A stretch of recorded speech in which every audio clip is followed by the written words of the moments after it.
Good morning. Good morning, everyone. 6 a.m., 6:01 now on the 22nd of April. Welcome, everyone. Dr. Kiltz is on a plane right now, so he won't be joining us, but thank you for being here this morning. We're going to be talking to Rance Edwards in a few minutes, and Alia, who's down in South America. Yep, as usual. Ask KMT for a chance to win Everyone, what? Kiltz Keto's carnivore book. Okay. And if you're a member of the Kiltz Method, thank you for being here. If you're not a member, please sign up. The link is in the description in all the videos, but you can also search for drkiltz.com, and you can just do a Google search for Kiltz Method. You'll find it very easily. And it doesn't cost you anything. It's free. All right. So, do you have any announcements, Alia? I just want to say that we have some awesome coaches, and everyone is available to get a discovery call with any of our coaches, and on the website or inside the Kiltz My Tribe, you can sign up for that. All righty. So we have something to show you, Alia. Yeah, let's do this. Let's start. 70 pounds of excess weight, a physical load that hindered his movement and signaled a metabolic system in distress. The internal burden was equally heavy. Rance struggled with persistent memory issues, depression, anxiety, and symptoms of bipolar disorder. Having this many severe physical and psychological symptoms at 24 suggests something more than a run of bad luck. It points to a systemic biological failure. In 2019, Rance became a personal trainer to help himself and others find a way out of chronic illness. He initially relied on standard nutritional advice, the high-carb, low-fat models often taught in the fitness industry. Rance watched his clients follow these rules, yet their metabolic health continued declining. This chart shows standard inputs coinciding with worsening outcomes long-term. The prevailing model focused on managing symptoms, ignoring underlying drivers, leaving patients stuck in a cycle of declining health. He concluded that if mainstream advice was failing to produce results, the solution required a shift from symptom management to finding a root cause. That search led him to abandon the mainstream model entirely in 2019, transitioning to a strict carnivore diet. This elimination matrix illustrates his logic. By removing external variables and potential irritants, he could finally identify his body's true physiological baseline. This single dietary shift was intended to address the core of his chronic issues, rather than treating each symptom as an isolated problem. His recovery suggests that addressing chronic illness can involve a subtractive process, removing things that cause harm, rather than simply adding more supplements or specialized plans. The transformation began in his mind. The severe memory issues he lived with for years lifted, replaced by a clarity he hadn't experienced since childhood. His mental health stabilized soon after.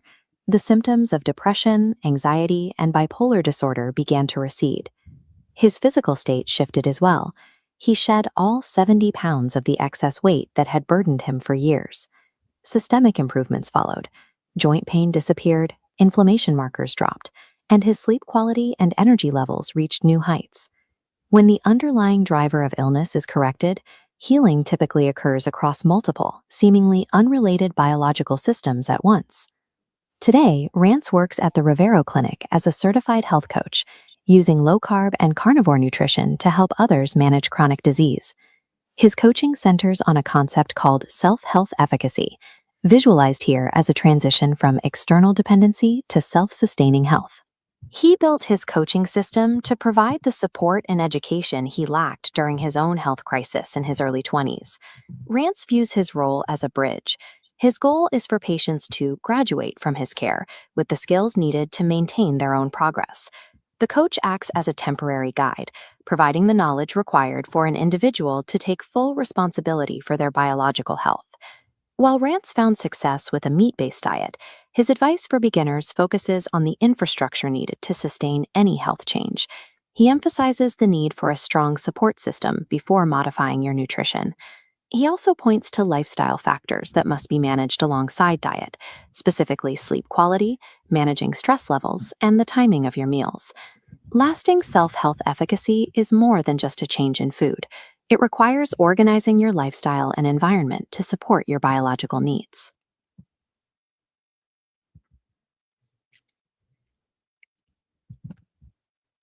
Oh, I'm muted. Alrighty.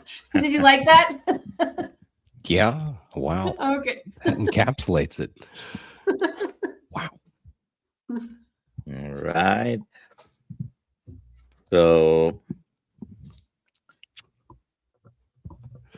Rance, why don't you go ahead and fill in the rest there, introduce yourself, and give us your story of healing and what you're doing now in the carnivore world. I can give it a shot. I feel like somebody followed me throughout my life with a camera to make that. So there's not a lot to fill in.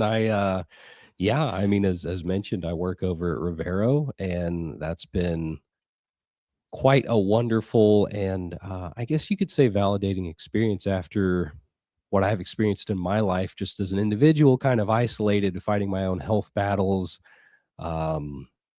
which are really began in childhood. But I used to be that guy that would eat 5 meals per day, and they would be predominantly carb based, and that's kind of what the mainstream still continues to point people towards, and especially in the fitness industry. And I kind of got lucky and stumbled upon carnivore, just cruising around looking for that last ditch effort that could save me when I'd tried pretty much everything else in the mainstream.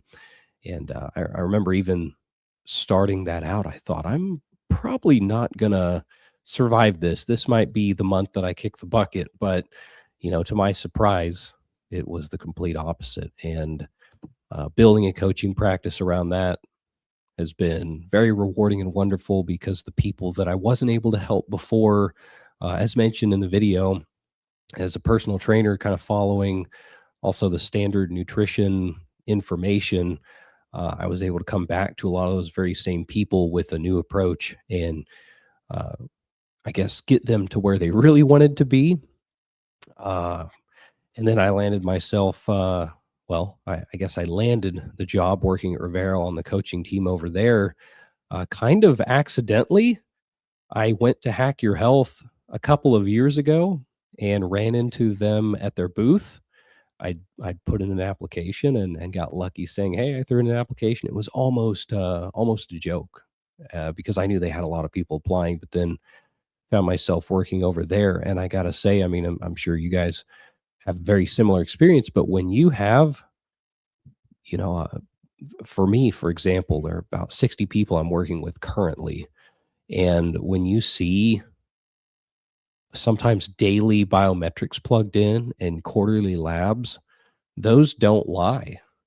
And these are people on low carb, keto, carnivore, predominantly carnivore. And it is astounding and beautiful to see what dissipates when somebody changes their lifestyle, changes their diet in this way. It's been very validating to me to think that, as a person who's kind of lived in a system and environment that gaslights you and tells you, well, that doesn't work. You need fiber. You're going to die in a year. Well, 8 years later, carnivore, 2 years now working at Rivero, watching a whole bunch of other people have repeat stories of the ones that all of us see. It's been very cool, but I've kind of trailed off there from maybe the initial question. That's kind of where I'm at. So what's the biggest win, do you think, personally, that you had? Which one thing has been impacted the most by you changing the way you ate? Oh, I've got a big one in mind, and it's the one that I didn't expect to be improved. I think a lot of people have this experience, but the mental health side, the weight coming off, I loved it. I remember as a kid, even as an overweight kid, thinking I don't want to look this way, but I'm probably just going to be this way the rest of my life. But the symptoms of bipolar disorder, my mother was diagnosed, and I think that the stability in mood, the not feeling doom and gloom half the time, and then feeling up in the clouds the other part of the time, but just bracing for the impact when I fall, that disappeared. And that has had the greatest impact in my life. I mean, again, the weight loss, amazing. I can do so much more physically now. I recover faster. I'm just stronger. But I can think clearly. My memory has come back. I think my 11-year-old daughter always reminds me that I've got a long ways to go on my memory. She demonstrates how good memory is probably supposed to be a baseline. But compared to a time in my life where I couldn't remember 3 digits effectively, if you told them to me to ask me what you just said, maybe 10 minutes later, now I'm still astounded based on where I came from that somebody can tell me a phone number. And in most cases I can, recall that number without having to write it down. So it's definitely the mental health side. I don't feel frantic anymore. I feel pretty even keel. And there are even times where I have that ghost anxiety of, wait, there's supposed to be anxiety here. And then there's not. So how many times a day do you eat? Right now, 2 on average. There might be some circumstances in which I eat 3 times, but that's definitely not the norm.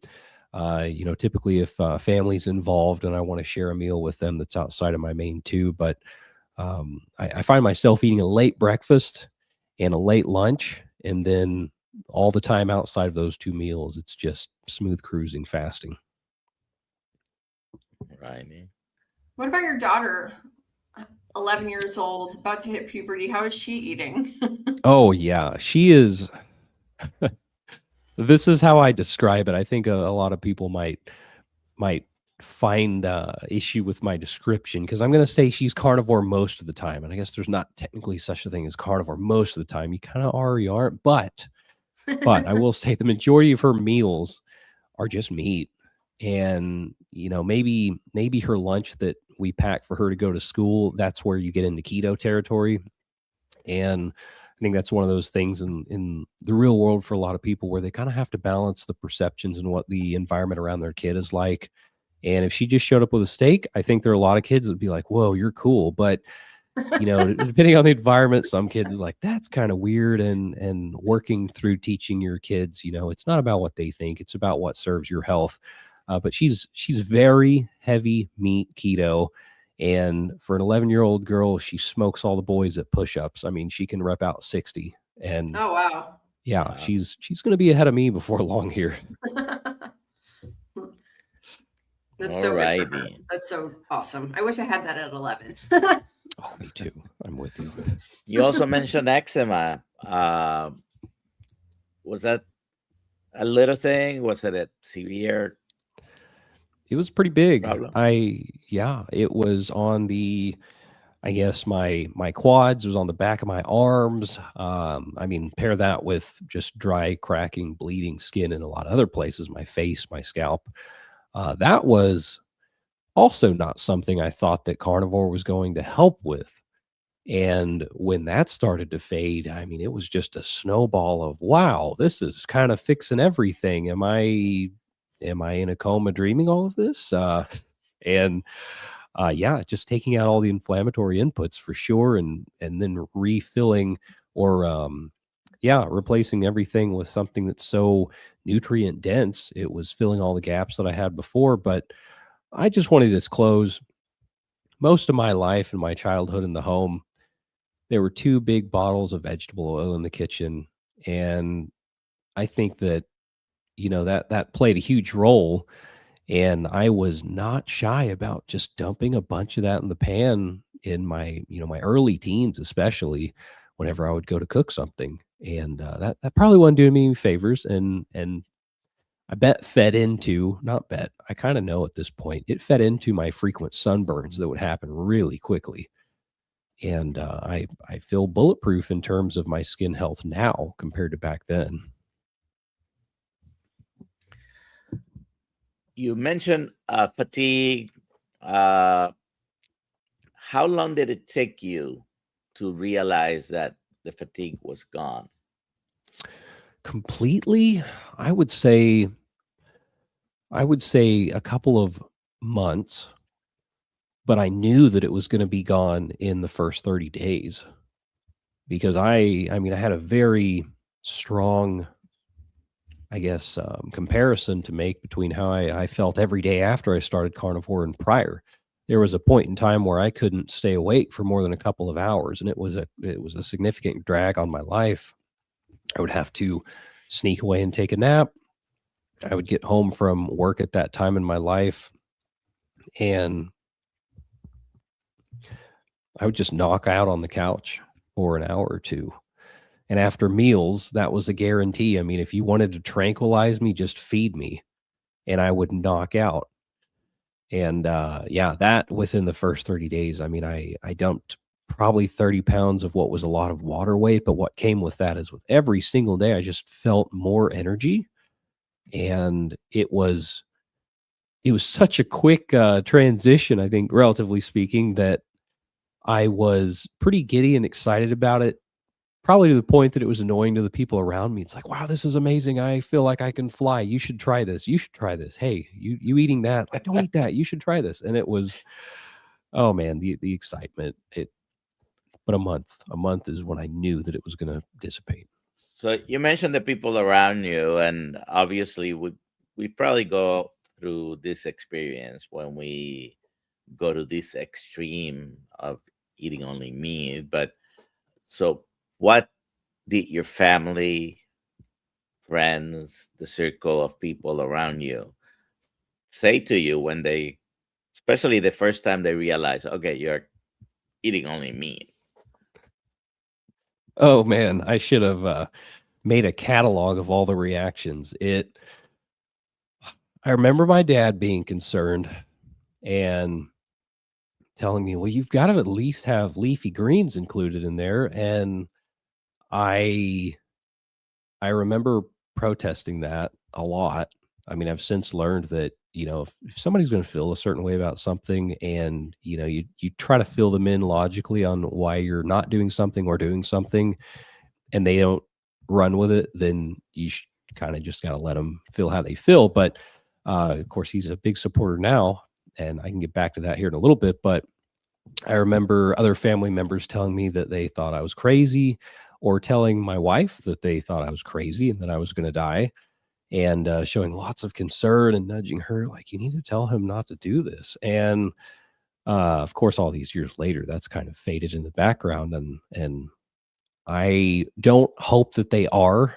I appreciate that they really just were trying to look out for me in the way that they knew how back then. But I'm sure some of them are a little embarrassed at this point, and that's okay. I think that embarrassment teaches people different things about themselves, myself included. So, but it was just met with a lot of, that seems crazy. You're probably going to die. When's the funeral? What is it? You're going to get colon cancer. You're going to have a heart attack, and so on and so on. And it was an interesting time. Feels like it was forever ago now, though. What do you get? Question, though. Isn't it weird how if you eat, like, if you're going to McDonald's every day and ordering or Domino's or whatever you have in Oklahoma, Sonic or whatever, nobody gives a crap. Yeah. You start eating meats. I mean, I've thought about that so much over the years. It is so easy, I think, for people to confuse common with normal. And I think that we could probably do a deep dive on the psychological aspects of it as well. I mean, sometimes people lash out when you're eating something different than them because it kind of holds a mirror up to them and encourages them to face maybe the shortcomings in how they're doing things. Because I to your point, I don't think that there are many people, I'm not saying there aren't any, but I don't think there are many people out there that would sit down and say that a burger and fries from McDonald's, that's healthy for me, or a donut, that's healthy. I think that, But it's so tolerated, right? yes, it's it's the desire to drown ourselves in comfort, I think, in a very stressful time. Part of it anyway. What do you find is the most common concern? Now, you're in a unique position. You're working for Rivera, and so clients that get to you, they're sort of self-selected. You know, when someone goes to Rivera, they know what they're looking for, among other things. Right. So, you know, you're seeing people with a mindset that you probably don't need to do any convincing about certain things, right? But what is the biggest concern that they have? I would say, and rein me in if I'm not answering, I guess, the right question when I say this, but I'd say the number one issue that we have with that people are experiencing that are coming in, they're already ready. You don't have to sell them, like you said. We see a lot of stuff under the umbrella of irritable bowel disease. It's, people with inconsistent bathroom habits, really easily upset stomachs, and then all of the conditions that I think bleed off of that, which we know that a lot of it's tied to the gut. But that's the number one thing we see. I mean, I've worked with folks that were going 24 times a day and bleeding when they went. And I'm not going to say that every single time somebody completely gets rid of all of that, but to go from going 24 times a day with bleeding to 3 times a day with no bleeding, yes, absolutely. I mean, I think that's a strong case for the healing power of taking a lot of stuff out and replacing it with nutrient dense meat. So it's, oh, hey, Kimberly. But yeah, that's the number one thing. It's just kind of bowel and gut related stuff.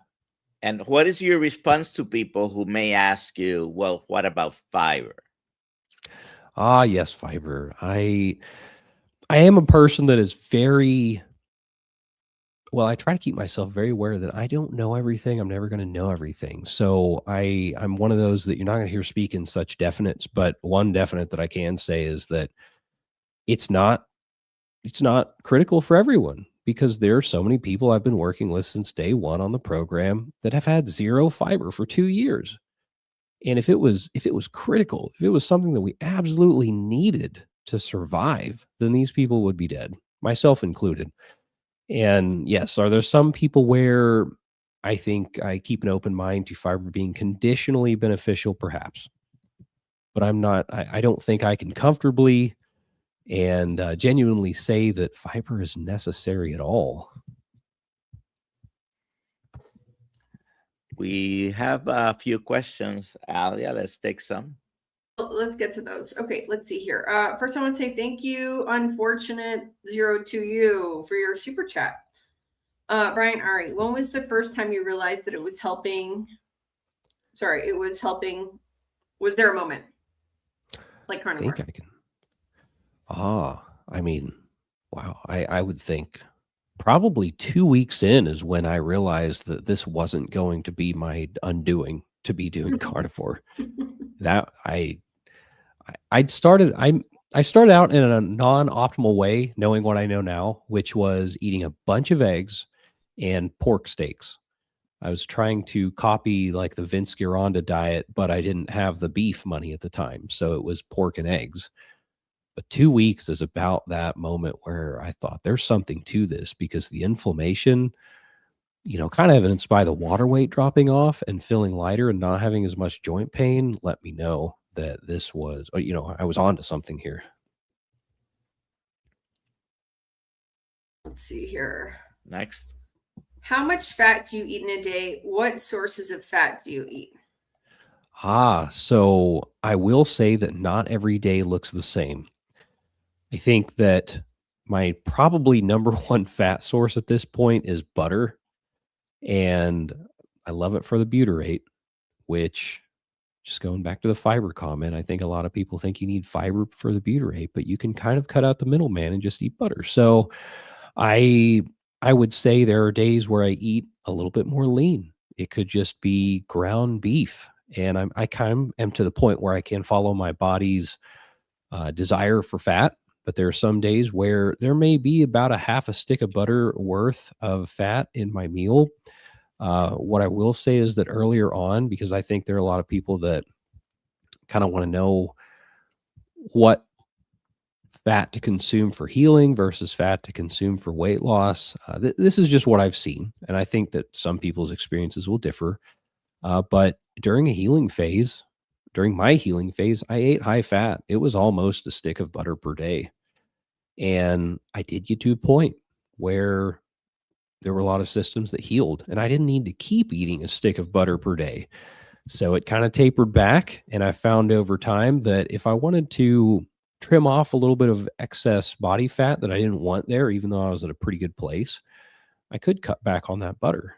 And I like butter because it's so easy to measure. If you're eating a stick a day, well, if you go through a week of lower fat or you're alternating every other day, okay, I'm going to just cut that stick in half for the next day. Just an example. But that's kind of where I'm at now. I kind of listen to it and follow my body's love for butter. 2 questions. This is the first one. Do you think the country you live in has a huge impact on food quality? Absolutely.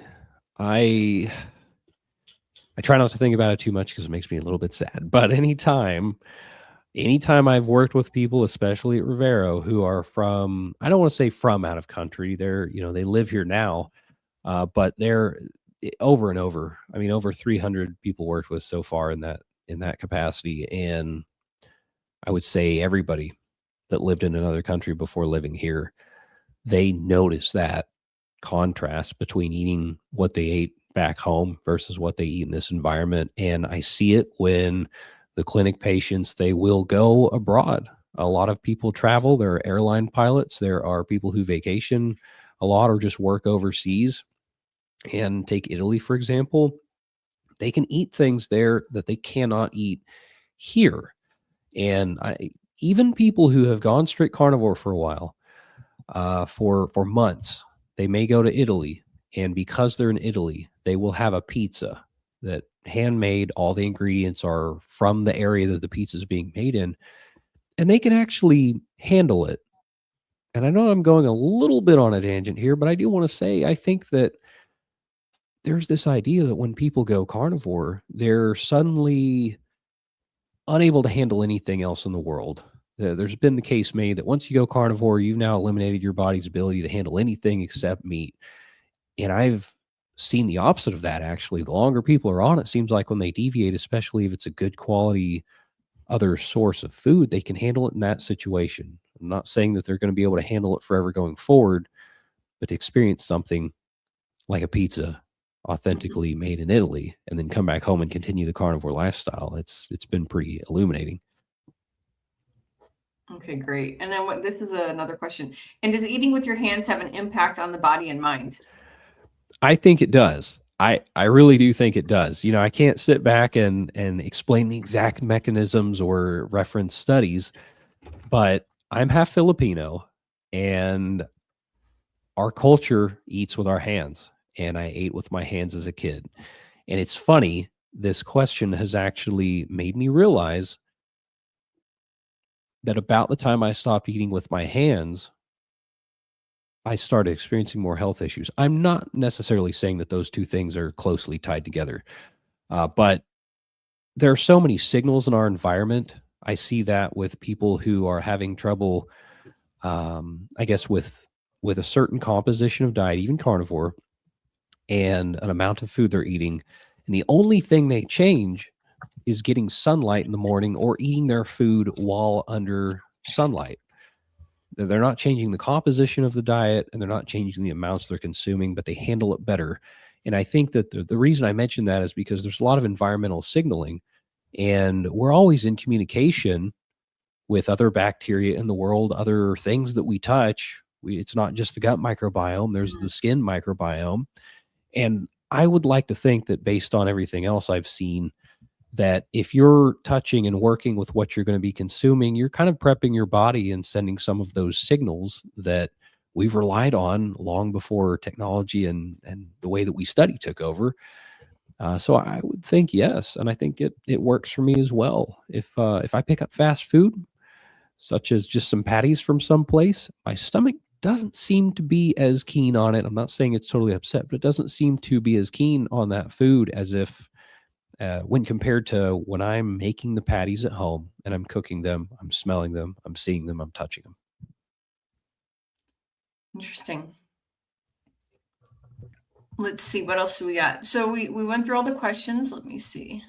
But if anyone else has any other questions, please feel free to ask. Let's see.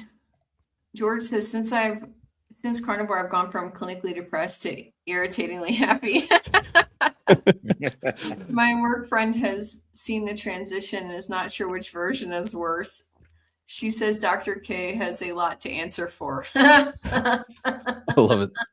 Wow, that described me back in the day. Oh, it's beautiful though. Were you mentioned your mother having been diagnosed with something and you thinking you had that, but were you actually diagnosed? Were you seeing a mental health professional? I was not. So Okay. I try to be clear about that. And, you know, I hadn't sat down. Well, you know what? I can't say I didn't see anybody. Back in college, I did sit down with a therapist a handful of times because we had that afforded to us as, you know, college students where I went. And I remember talking about my mom in those sessions and how she was diagnosed with bipolar disorder. And again, just to be brutally transparent, my memory was shot at the time. So I kind of get, what would you call it? Like ghosts of memories, you could say. And I can remember sitting in that room. I can remember what therapists look like. I can remember kind of how I felt. Do you remember if there was ever any mention of diet in relation to your mental health? None, never, by anybody. Even the friends that I had around me who were, you know, post-college, who were therapists. So licensed mental health practitioners. I mean, nobody ever mentioned it. And I think it's, oh, how criminal it is now that I know. But I try not to blame people. I think a lot of them just haven't had that information presented to them. Students, especially college students, I guess students at any age often do not sleep well. How important do you think sleep is for your mental health? Oh, foundational. I think that even if somebody were on a, my goodness, I'll say a perfectly tailored carnivore diet and they were just getting the right amount of physical activity in and a bunch of sunlight, if they're totally neglecting sleep, it's all going to collapse. I've seen it. And I mean, especially in college, I was the guy that was running up on deadlines the day before. And so I would just stay up all night to work on whatever I needed to finish and then walk straight to class with it. And that was terrible. But I have noticed with increased sensitivity, you know, I don't have chronic inflammation, maybe blunting the signals that are happening within my body from different insults to it. Sleep, if I'm an hour behind, I can feel it, but it doesn't destroy me. I know what to do to make it through. I could miss one night of sleep if it was critical. And because of kind of the metabolic health bank that I feel that I've built, I could tank that.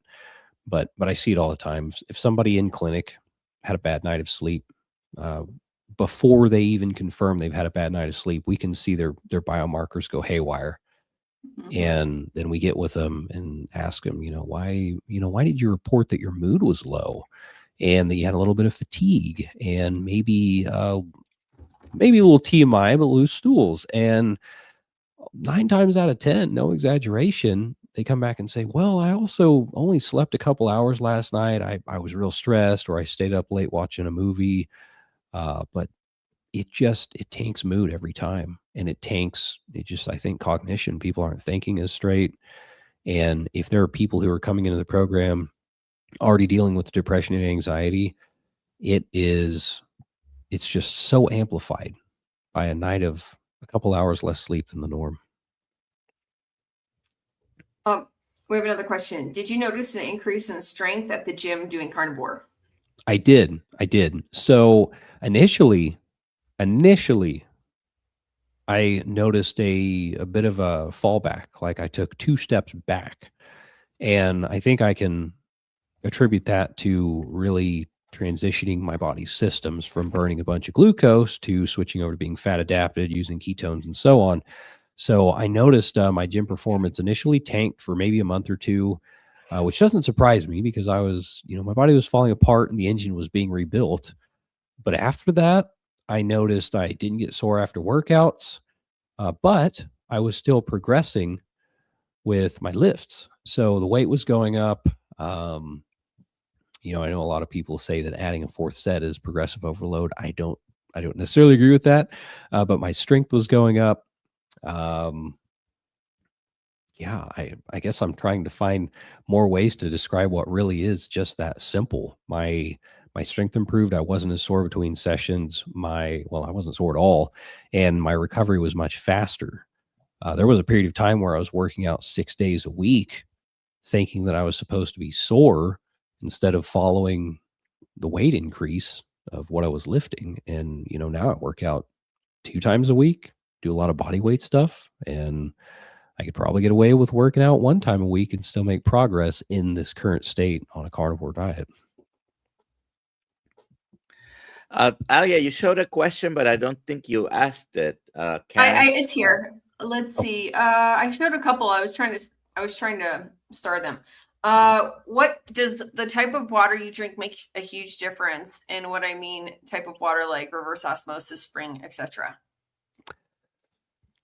I want to be careful about saying big difference because I don't want somebody to hear that and think that if they're having reverse osmosis, they need to start going to Whole Foods and buying, the Mountain Valley?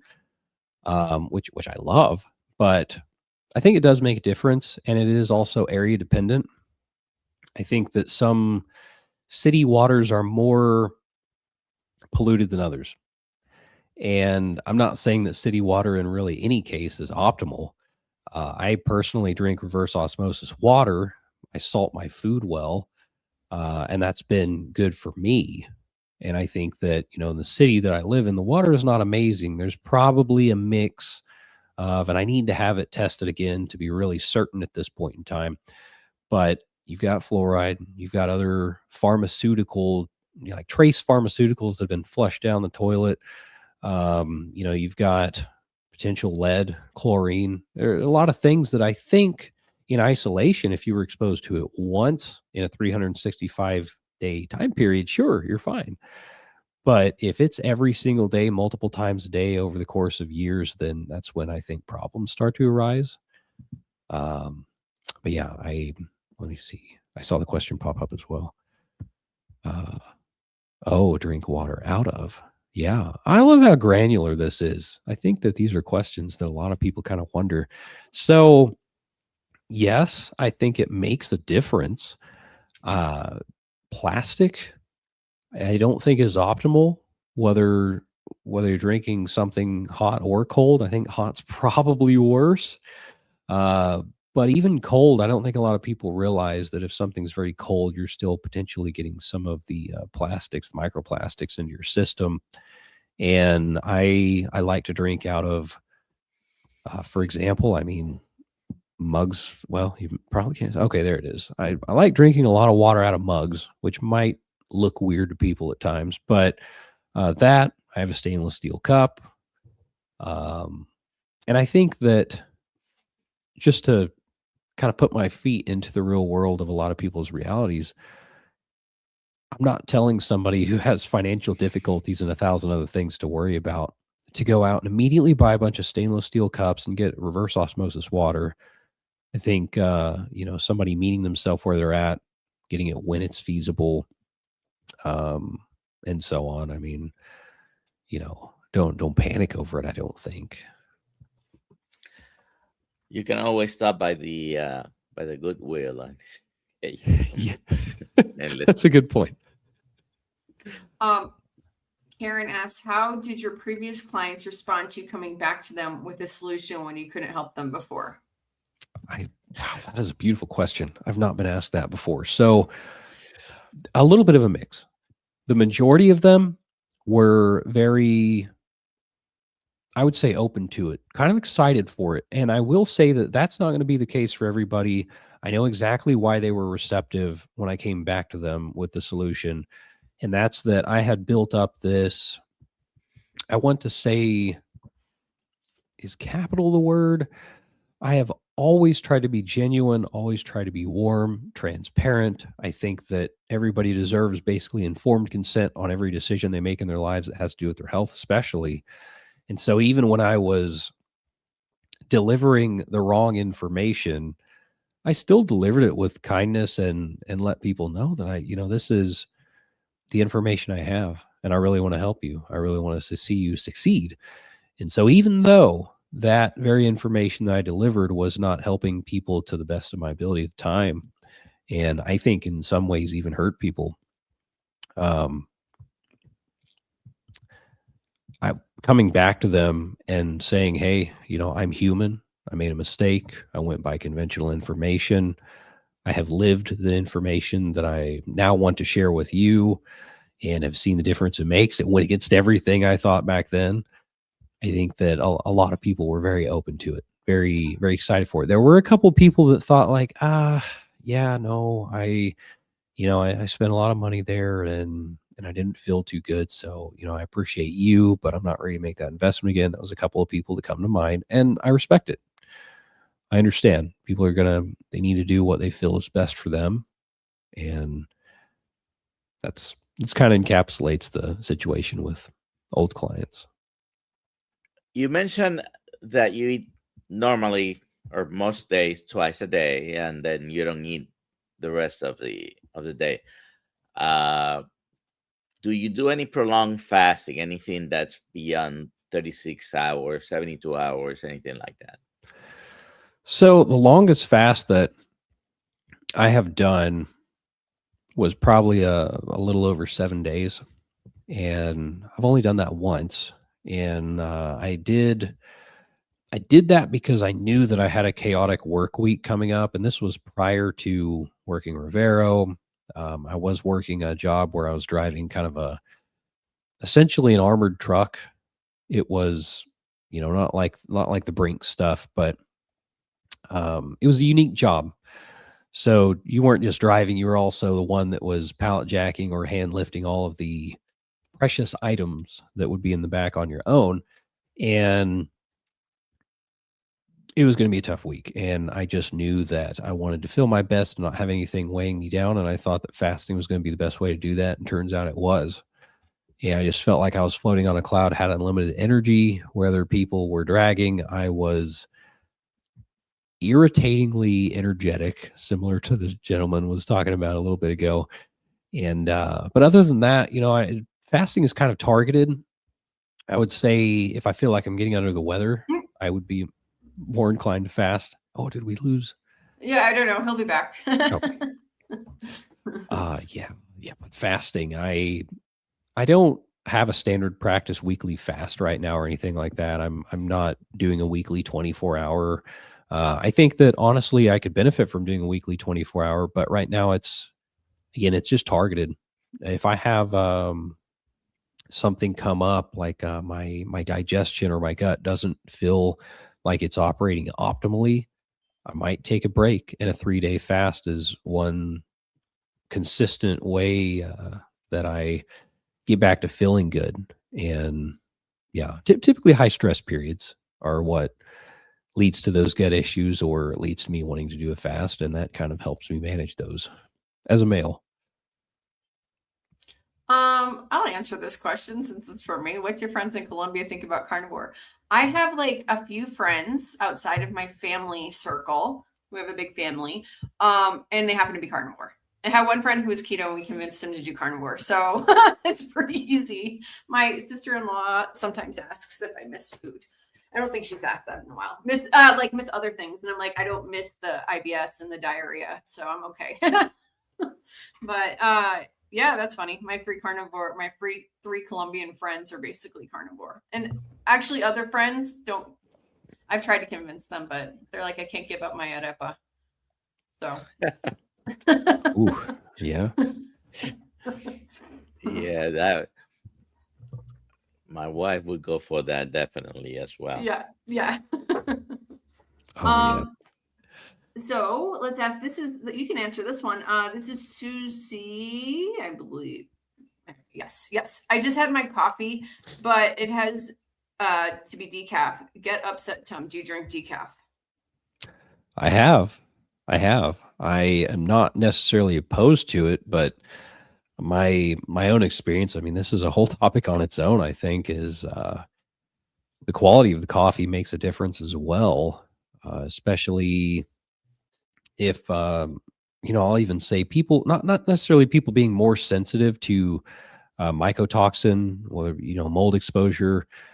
I think that, and again, this is just my opinion, but I think especially in the coffee space, some people can handle that mycotoxin better, some cannot. And I think it's mostly environmental, because there's so many things that are in our environment that can feed into that, I think, toxin bucket and make us less capable of handling additional individual toxins. So some people, maybe they don't, and they're draining well, and they can handle, a caffeinated coffee, whereas, it might hurt your stomach. But I have had decaf in the past, and I don't mind it.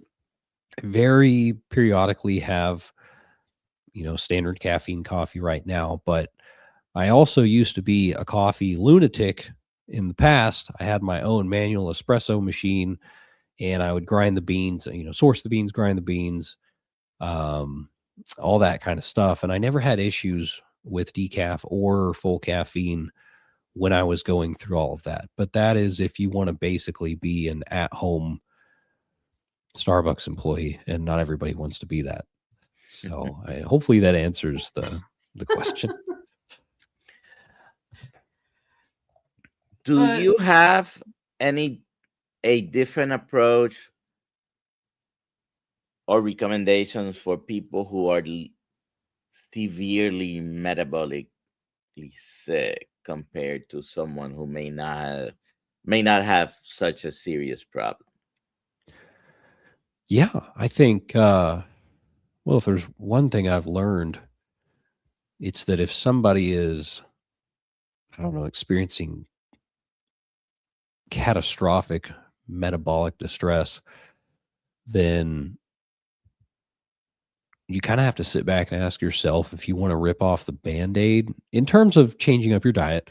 If you want to cut cold turkey and brace for impact when you transition from standard American, as an example, straight over to carnivore, yes, a person can transition in a couple of weeks, not saying fully fat adapted, but to the actual food that you're going to be changing to. If you do that in 2 weeks, I mean, there's a lot of stuff that you want to have in place, especially if you're really metabolically destroyed. I mean, electrolytes we've seen to be really helpful, and especially in that transition period. I'll even say, and hopefully it's not too taboo to mention, but I think there's a case for targeted supplementation. And if somebody's going to just go fast and hard into carnivore with a lot of issues prior, then it doesn't seem to hurt. It seems to actually really help to start taking some magnesium glycinate during your transition period. Now, I will say the other half of that, the other side of that coin, is when a person sits back and decides if it's rip off the Band-Aid or transition slowly, is just gradually over the course of maybe a couple months transitioning out the carbs and increasing the animal protein, the animal fat.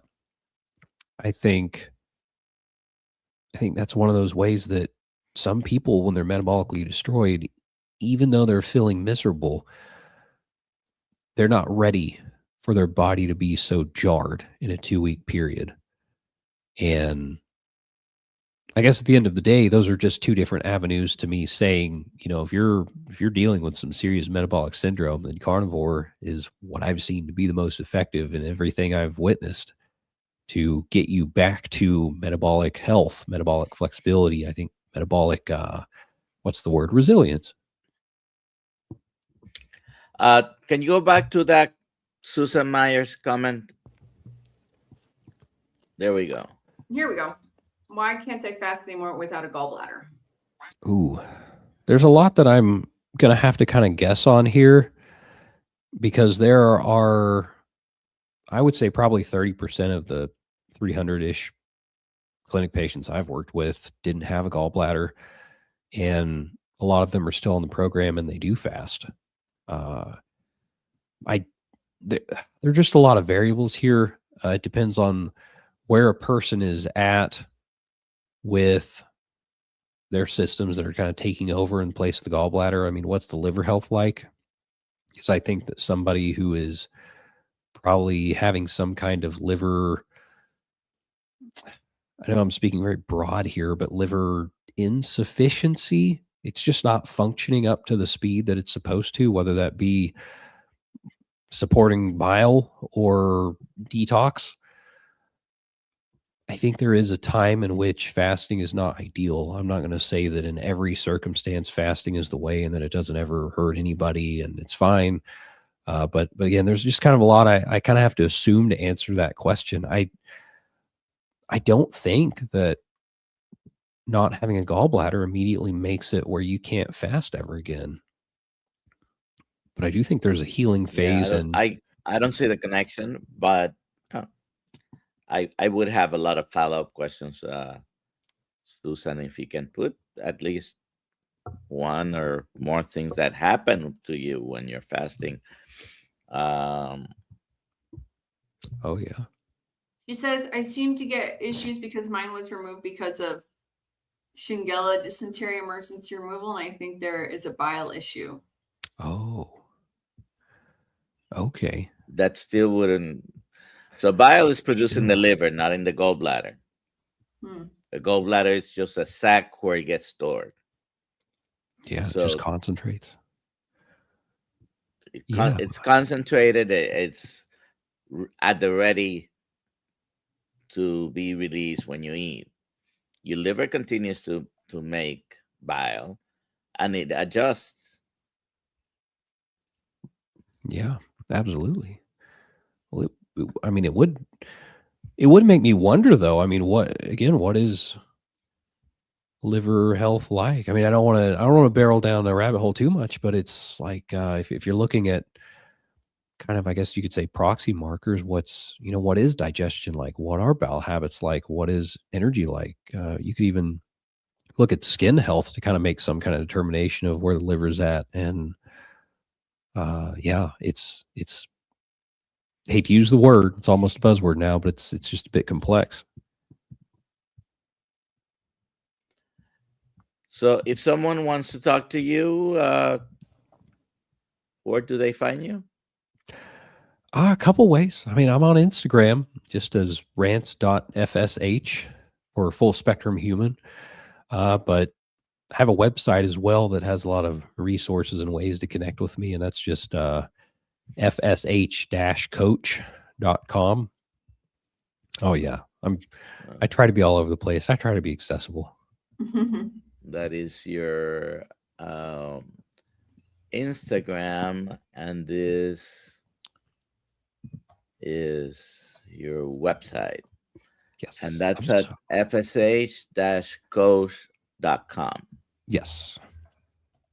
I'm going to do the giveaway, but if you want to take this, what she's saying here, Susan, maybe that it's a little more data. Oh, every organ was fine. Interesting. That one's nuanced. I mean, hey. Jeff Sullivan, congrats. Congrats. Oh my goodness. But to Susan's question, I want to be very careful about this because I don't want to I don't want to mention some of the stuff I've done. Anybody to take that as this is what I need to go do right now. I mean, I still think it's important to talk to obviously your medical provider, at least get them up to speed on what you're doing so that they know what's going on.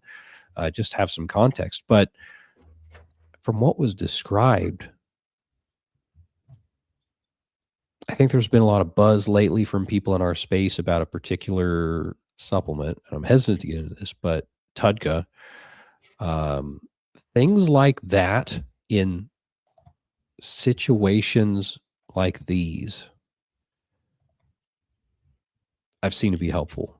But again, that's not me saying just go and do this. I think there's so much to the story that we don't have here.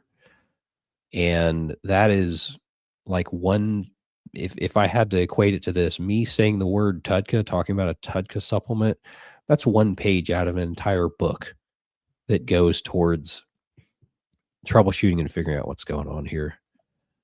So, you know, again, sorry, I can't do more. This is that alone was like an hour plus session of probably working, getting context to really make headway on. Yeah. You mentioned you drink coffee. Is that a regular thing or just Not occasional? regular. I think, you know, again, another transparent thought is that for me, coffee is not, it's not a crutch. It's not something that I go to because I feel that I need it. If I have coffee, it's probably once every week or two. And it's never because my body needs it to function. It's always because of the warm, good feeling I get because I used to be a coffee maniac and have it sometimes twice a day years ago. And it brings me fond memories. It makes me feel good. There's a little bit of a dopamine rush, and sometimes I like that dopamine rush for certain circumstances. You know, it might have been nice this morning because I was going to get to hang out with you guys. But I've actually been just drinking hot salted water. I'm on the tail end of my once every 2 years sickness. So, yeah. Wow. Well, thanks for coming when you're not 100%. Oh, no, miss this opportunity. No way. I love you guys. Aw, And thank you. Susan, I believe you're a member of the KMT, but if you're not, sign up. It's free. We have Zoom calls Mondays, Tuesdays, and Thursdays at 5:30 p.m. Eastern time. And anybody who wants to come and ask questions there, you'll get support and answers. And we try to troubleshoot sometimes these things more interactively. Yeah, I was gonna say the same thing because you'll be there tomorrow night, 5:30. Beautiful. Yeah. Today, the ones that are taking the course will be doing a Q&A at 3 p.m. Eastern. Exactly. Let's see. So it's almost time for me to press the button. I Yeah. just want to make sure that any So- final words. Oh, goodness. I mean, I had a big thought, but I don't want to run it over time. So maybe that's something. You've got 1 minute.